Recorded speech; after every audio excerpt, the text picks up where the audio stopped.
heading out to Las Vegas, where basically remade Geno, Ashton Genty, Pete Carroll. I like what the Raiders have done this offseason. Geno's proven he can lead an offense and make plays, even when under pressure. Pete Carroll certainly brings stability and positivity that was missing in previous regimes.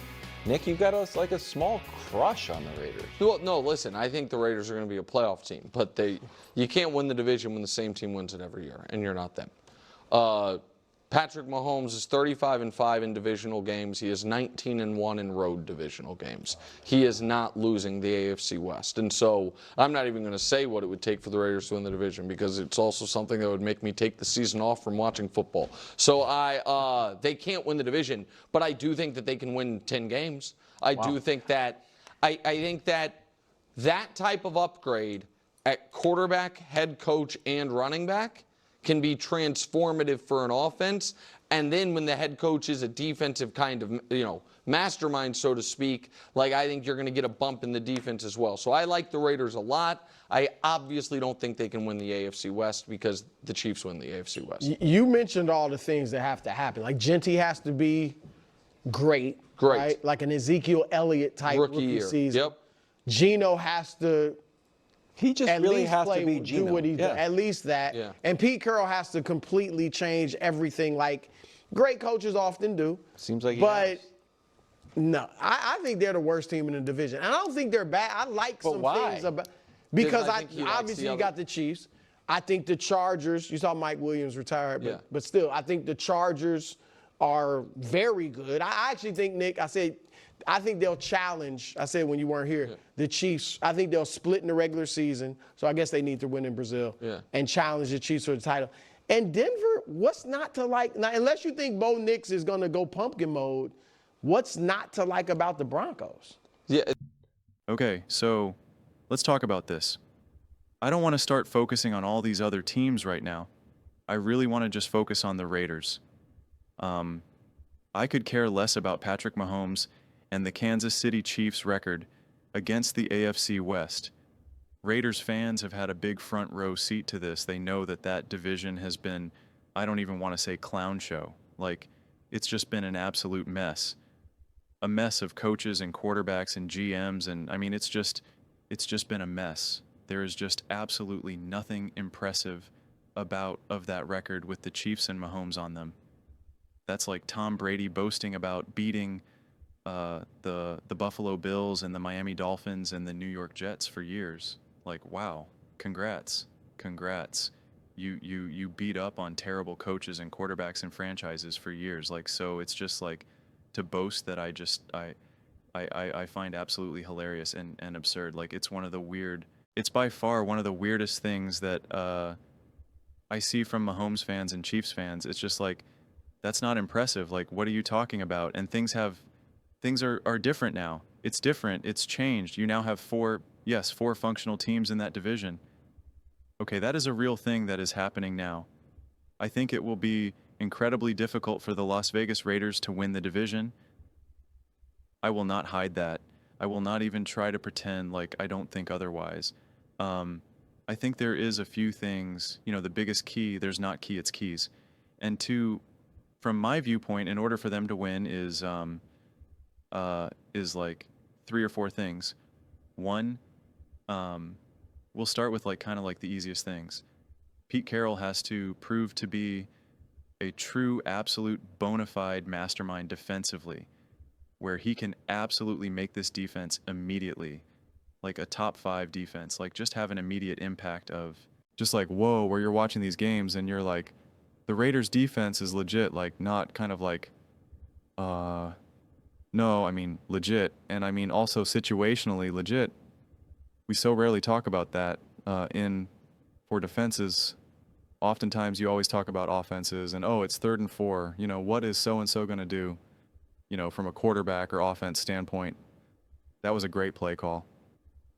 But situationally, defensively, in key moments, coming up with key stops, forcing the quarterback on a 3rd and 3 where he's immediately flushed out of the pocket and what could have normally been a pretty easy conversion. Now it's it's suddenly turned into a 40, 30, 50% chance. And now it's just whoa, that ended up being a big play, right? Like you and you need a lot of those, for sure.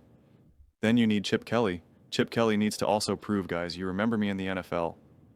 It was a very specific time in the NFL, at a very specific time in my life.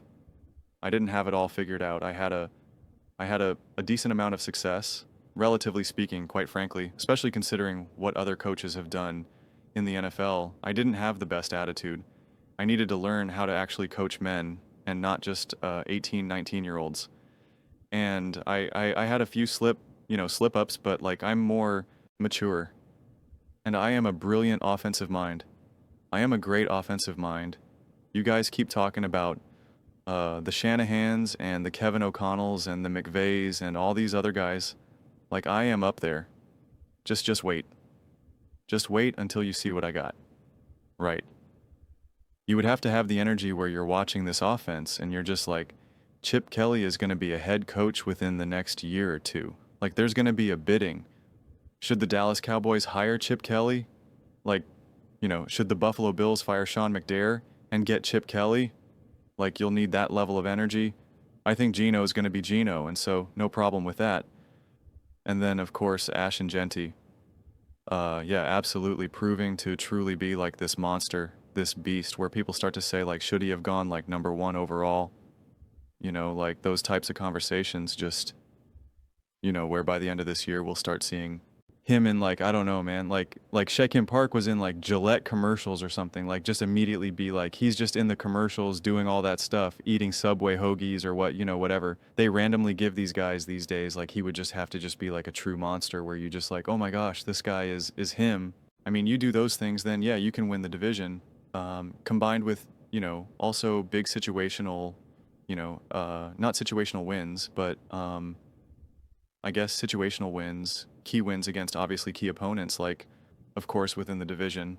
But yeah, I mean, like, it would just need to be really, from my viewpoint, a lot of not just home runs, but like grand slams, and have to do it so quickly.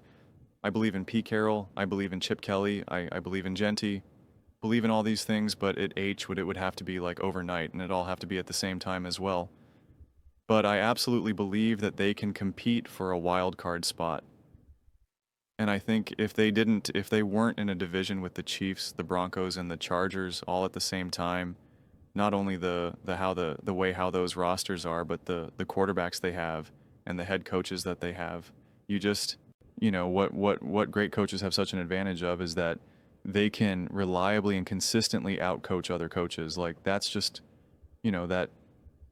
that's how it unfolds more often than not. In this division, you're not, Pete Carroll loses some of that advantage, but to be fair, so does Harbaugh, so does Andy, so does Sean Payton. So like you do lose that bit of an advantage there. So under normal circumstances, I would say absolutely. And if all the rosters were exactly the same, but you just didn't have the Andy Reids, the hard balls and whatnot in there, then I would say, okay, like I trust P. Harold to outcoach some of these guys in some of these key important games and come up with some pretty strategic game breaking moments or whatnot. But you can't rely on that when you're just watching awesome coaches against awesome coaches. And that is what this division has, quite frankly. It's a lot of Super Bowl trophies and championships between all of them, and a lot of coaches who have had success all over the place.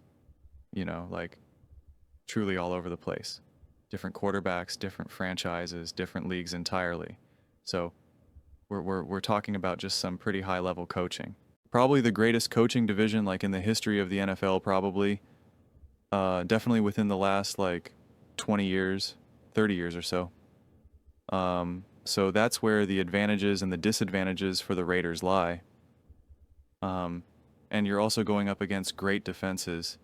The Chargers will have a great defense, the Chiefs will have a great defense, and the Broncos will have a great defense. So it's just, it's going to be tough, but it's going to be awesome. I mean, I legit can't wait.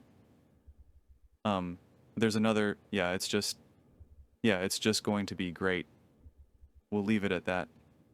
But those are just my thoughts. I'd absolutely love to hear yours.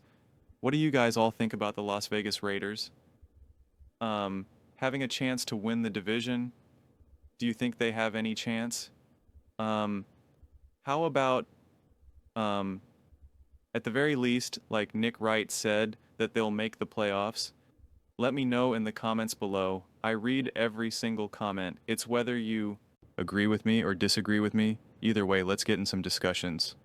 Let's get in some fights. But ultimately, let's just have some fun. And please do consider subscribing. We are building an amazing community here and absolutely love to be part of it. I want to build something that we all generally feel connected to, something that we're really excited to be a part of. I think we're on our way to doing it. And please don't forget to give this video a thumbs up. It really does help with the visibility and the algorithm. Thank you so much. See you next time.